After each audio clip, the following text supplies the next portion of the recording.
Here's a look at the 0Z GFS Model Run at 1 p.m. this afternoon. We have a flow coming out of the west and northwest, and that's going to keep our weather kind of tranquil for most of this week, and in fact, with no real storm systems close to us. There'll be one moving along the east coast and moving out into the Atlantic. A little bit of precipitation across Texas back into New Mexico. But around here, it looks fairly quiet, with readings slowly warming through the week from the upper 40s and 50s to the low 60s today, from northeast to southwest, into the 50s and 60s here as we move into Wednesday, with mainly sunny skies. Winds will be coming out of the south, so the temperatures will start to slowly warm up. Winds could be quite breezy, about 5 to 10, maybe up to 10 to 15 miles per hour by the middle to latter half of the week.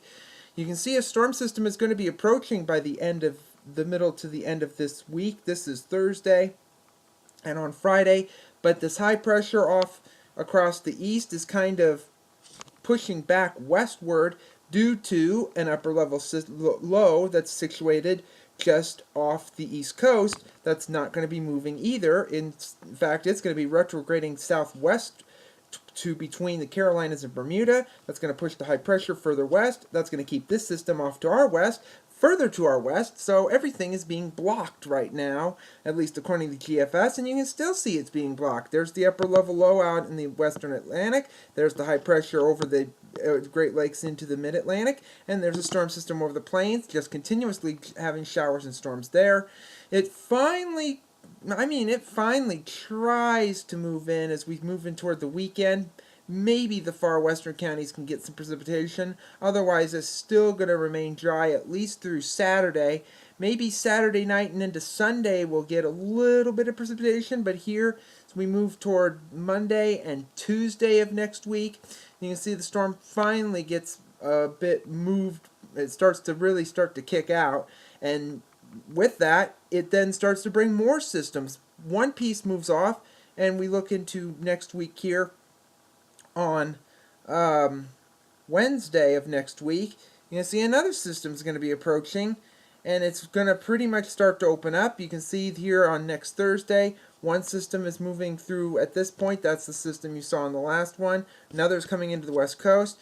Upper level system over the Canadian Maritimes, and that's going to keep the weather looking fairly active, at least through the 10-day period, which is what we're going to show now on these videos. So we'll see what comes of that. It looks to be fairly warm, at least through this point, so we'll wait and see about that. Satellite image from last evening. We had that frontal system we mentioned earlier moving across the east and down into the south with showers and thunderstorms. A little bit of severe weather last evening across the south. Fairly quiet from the plains westward with only a couple of mid-level and high-level clouds. Frost and freeze conditions will be likely across the central plains into the Midwest tonight, last night when this watch morning map was done. A little bit of severe weather and flash flood issues across the south and fairly quiet elsewhere. QPF chart shows quite a bit of precipitation across the south. That's in the next 24 hours, more or less. And then that rain over the plains that stays there and doesn't really make inroads to the east, as we mentioned earlier.